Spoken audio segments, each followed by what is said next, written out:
Tihar jail నుంచి కవిత విడుదలయ్యారు. So bail మీద రావడం జరిగింది. సో దానికే చాలా మంది నిజం గెలిచింది అనేటువంటి వీడియోస్, అంటే కేసీఆర్ గారు అన్నటువంటి మాటలు ఏవైతే ఉన్నాయో ఆ వీడియో కట్ తీసుకుని కవితకి అది యాడ్ చేస్తున్నారు. సో కొంతమంది ఏంటంటే బెయిల్ పైన వస్తేనే నిజం గెలిచినట్ట, కేసు ఇంకా కొట్టలేదు కదా అని ఇంకొంతమంది వాదిస్తున్నారు.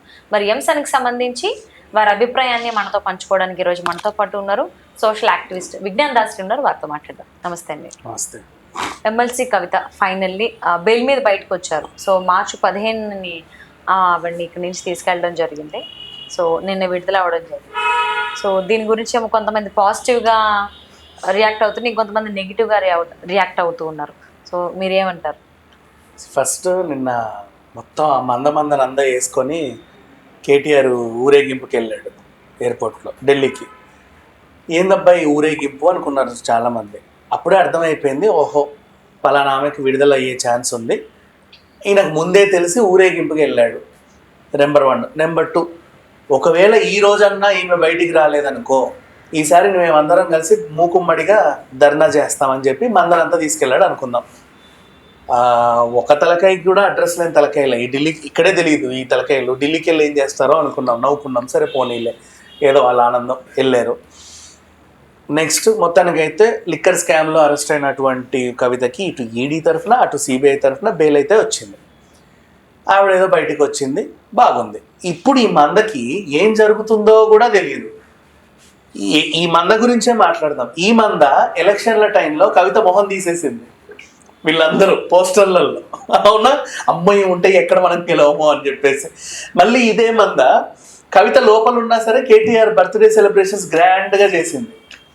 అవునా, మళ్ళీ ఇదే మంద. అంటే వీళ్ళకి జస్ట్ వీళ్ళ భజన చేసుకుంటూ బతికేస్తున్నారు. ఈయనేమో వాళ్ళని చూసి మురుస్తున్నాడు. ఈయన ఎందుకు ఆ మందని తీసుకెళ్ళాడు అంటే, ఎందుకు కేసీఆర్ ఇప్పటివరకు ఢిల్లీకి వెళ్ళలేదు? ఎందుకు వెళ్ళలేదు? ఎయిర్పోర్ట్కి వస్తే అరెస్ట్ చేస్తారన్న భయంతో పోలా ఇప్పటిదాకా. కేసీఆర్ అందుకే కూతురు చూడడానికి వెళ్ళా. సో ఎక్కడికి వెళ్ళినా మొత్తం ఆ మందనంతా వేసుకొని అదొక డ్రామాలే. ఆయనకు నిజంగా బాగాలేకపోయినా నమ్మే పరిస్థితి లేదు, ఎందుకంటే ఇంతకుముందు చేసిన డ్రామాలన్నీ పక్కన పెడితే. అండ్ నెక్స్ట్ ఇప్పుడు కేటీఆర్ ఒంటరిగా వెళ్తే ఆమెను బయటికి తీసి ఈయనని ఎక్కడ లోపల వేస్తారో అని చెప్పి భయం వేసి మొత్తం మందనంతా తీసుకొని వెళ్ళాడు గొడవలు చేసుకోవడానికి. సరే ఏదో రకంగా ఆవిడైతే బయటికి వచ్చింది, సంతోషం. వీళ్ళందరూ ఇప్పుడు ఏమంటున్నారంటే నిజం గెలిచింది. ఎక్కడరా గెలిచింది నిజం? సన్నాసులకు అర్థమవుతుందా అసలు నిజం గెలవడం అంటే? కేసు ఇట్లా కొట్టేసి కవితకి లిక్కర్కి సంబంధమే లేదు అని డిక్లేర్ చేస్తే నిజం గెలిచినట్టు. నీకు ఇచ్చింది బెయిల్, ఆ బెయిల్ కూడా షరతులతో కూడినటువంటి బెయిల్. ఇంకా చెప్పాలంటే వారానికి ఒకసారి వెళ్ళి కనబడి రావాలి, నేనున్నాను ఎక్కడికి వెళ్ళలేదు అని. ఓకే, వీక్లీ వన్స్ వెళ్ళి పోయి రావాలి. దాని బదులు అక్కడే ఉండొచ్చు కదా, ఇంకెందుకు ఈ ట్రిప్పులన్నీ? సరే పోనీలే, ఆమె సంతోషం ఆమెది. 4 రోజులన్నా ఇంట్లో ఉంటుంది కదా, అదొక రకం. ఏదేమైనప్పటికీ అంటే ఎందుకు 4 రోజులన్నా అన్నానంటే, కరెక్ట్ జడ్జి గారు పిలుస్తారనే టైంకి నువ్వు ఫ్లైట్ దిగి డైరెక్ట్గా అటెండ్ అయ్యావు కదా, లేదా పోలీసులు సంతకానికి ఓ రోజు ముందు పోతావు, సంతకాలు నెక్స్ట్ డే పెట్టుకుంటావు, తర్వాత ఆ రోజు సాయంత్రం బయలుదేరి వస్తావు. 2 రోజులు అయితే నీకు పడుద్ది. మనకి ఎక్కడికైనా ఫ్లైట్ గంటే కానీ ఎందుకో ఢిల్లీకి మాత్రం 2 గంటలు. అదేందో నాకు ఇప్పటికీ అర్థం కాదు. అది కూడా 1 గంటలో పెట్టవచ్చు కదా అనిపిస్తుంది అప్పుడప్పుడు. సరే ఏదో ఒకటి, వీళ్ళు వెళ్ళారు వచ్చారు. ఈవిడేమో నిజం గెలిచింది అంటున్నారు. ఒక్కడికి కూడా అక్కడ ఏం జరిగింది అనేది అర్థం కాల. పెద్ద స్కామ్లో ఆమెని అరెస్ట్ చేసి ఈడ్చుకి వెళ్ళారు ఇక్కడ నుంచి. ఆమెను అరెస్ట్ చేసి మర్యాదలు చేసేది పంపలా. ఇప్పుడు అంత పోలీస్ స్టేషన్కి వెళ్ళింది, 4 రోజులు విచారిస్తున్నారు అంటే మర్యాదలు చేసేది పంపరుగా. పిలిచి రండి మేడం అని సన్మానాలు చేసి శాల్వలు కప్పి పంపరుగా. విచారణ చేశారు, ఆవిడ నిందితురాలని తెలిసింది. ఆ తర్వాత ఇంటికి వచ్చి ఈడ్చుకెళ్ళారు ఢిల్లీకి. అవునా, ఇప్పుడు మళ్ళీ తోలేరు. ఆ టైంలో నువ్వు హడావిడి చేసావు, నిన్ను కూడా పట్టుకెళ్తే నోరు మూసుకో అనింది వచ్చిన ఆవిడ భానుప్రియమీన గారు. సరే అని చెప్పి నేను కూడా సైలెంట్గా ఉన్నాడు. ఆవిడనైతే పట్టుకెళ్ళడం తీసుకురావడం జరిగింది. ఇప్పుడు మొత్తానికి బెయిల్ మీద బయటకు వచ్చింది, షరతులతో కూడినటువంటి బెయిల్. సింపుల్గా చెప్పాలంటే జీవిత ఖైదీ పడ్డోళ్ళు కొంతమంది ఎప్పుడైనా చావులకో ఇంకేనా వాటికో పెరోల్ మీద వస్తారు కదా, అలాగే తీసుకో. ఇప్పటికీ నువ్వు రిమాండ్ ఖైదీవే, కాకపోతే రిమాండ్లో లేవు, బయట తిరుగుతున్నావు అంతే. ఎప్పుడు రా అని పిలిచినా రావాలి. ఏదైనా కీలకమైన సాక్ష్యము దొరికింది అంటే నిన్ను మళ్ళీ తీసుకెళ్ళి లోపలేస్తారు. ఇంతే. దానికి నువ్వు అనవసరంగా సంబరాలు చేసుకోవాల్సిన అవసరం అయితే లేదు. ఈ స్కామ్ లో ఈ కేసు ఇంకా ఇది నడుస్తానే ఉంది, ఇప్పట్లో అయితే ఊరట చెందల. రెండోది, ఇంకో స్కామ్ లో ఇరుక్కున్నావు అంటే మళ్ళీ తీసుకెళ్ళి మళ్ళీ లోపలికి సరిగ్గా ఈ బెయిల్ కూడా ఉండదు. అదే చెప్తున్నా. అంటే ఈమె చేసింది ఇప్పుడు మనకు బయటికి వచ్చింది ఏంటి, ఆల్రెడీ ఢిల్లీ లిక్కర్ స్కామే. పాపం ఎవడో సామాన్యుడు సీఎం అయ్యాడు కదా, ఏమీ తెలియదులే పాపం అని చెప్పేసి అవినీతి పరుడు కాదు ఆయన, అలాగే కదా ఆమ్ ఆద్మీ వచ్చింది. ఆయన ఏదో చేసావు, నువ్వు చేసిన చేతపడికి ఆయన ఏదో మరి కకృతి పడి 100 కోట్లకి సొంగగా ఇచ్చాడు. కథం వెంటనే ఇరుక్కున్నాడు. అలవాటు లేని పని కదా పాపం, తొందరగా ఇరుక్కున్నాడు.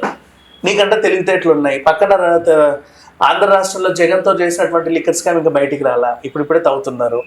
ఇది కూడా బయటకు వస్తే రేపు మళ్ళీ లోపలికి వెళ్తాం. నువ్వు అనవసరంగా బయటికి లోపలికి నీ జీవితాంతం ఇంకంతే. కవిత జీవితం jail bail, jail bail, jail bail, jail bail. So మరి ఇప్పుడు ఉన్నది కూడా కండిషనల్ బెయిల్ కాబట్టి, సో ఎనీ టైం వాళ్ళు వచ్చి ఆ బెయిల్ ని క్యాన్సిల్ చేసేటువంటి అవకాశం ఉంది. ఇంతకు ముందు కూడా చాలా సార్లు అంటే కవిత తరపు న్యాయవాదులు ఎవరైతే ఉన్నారో వాళ్ళందరూ చాలా ట్రై చేశారు.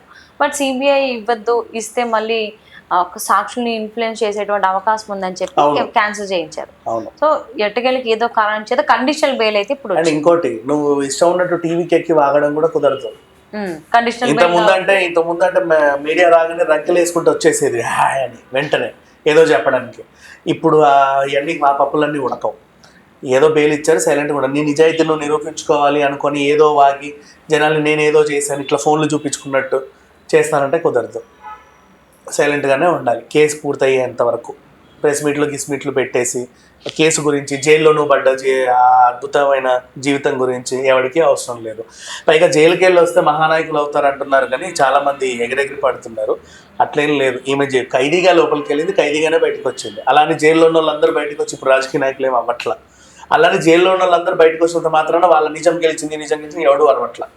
ఇది ఓవరాల్గా జస్ట్ బెయిల్ వచ్చింది, కండిషనల్ బెయిల్. ఇక్కడ ఉండే బదులు ఇంట్లో ఉండమ్మా అని చెప్పారు. అప్పుడప్పుడు కనబడుతూ వెళ్ళాలి. నువ్వు ఎప్పుడైనా సరే కనబడకుండా 2-3 సార్లు డుమ్మా కొట్టావనుకో, కేజ్రీవాల్ లాగా తీసుకొచ్చి లోపలేసారు. కేజ్రీవాల్ని అంతే 10 సార్లు వెళ్ళి తలుపు కొట్టారు, ఆయన తీయలేదు, ఇంటి నుంచి వచ్చి తీసుకొచ్చి లోపలేసారు. అంతే. ఆయనది కేసు లేదు, ఏం లేదు. సమన్స్ జారీ చేస్తే పట్టించుకోవాలి. ఇవన్నీ వచ్చింది కనీసం. సో ఈమె కూడా అంతే. నువ్వు 1-2 సార్లు కనబడలేదు అనుకో, నేను రావట్లేదు, నాకు మళ్ళీ మీ నాన్నలాగా నాకు కాలు బెనికింది, చెయ్యి బెనికింది, తలనొప్పి, ముక్కు తిప్పడా ఇట్లాంటివన్నీ చెప్పావంటే కుదరదు. మళ్ళీ తీసుకెళ్ళి లోపలేస్తావు.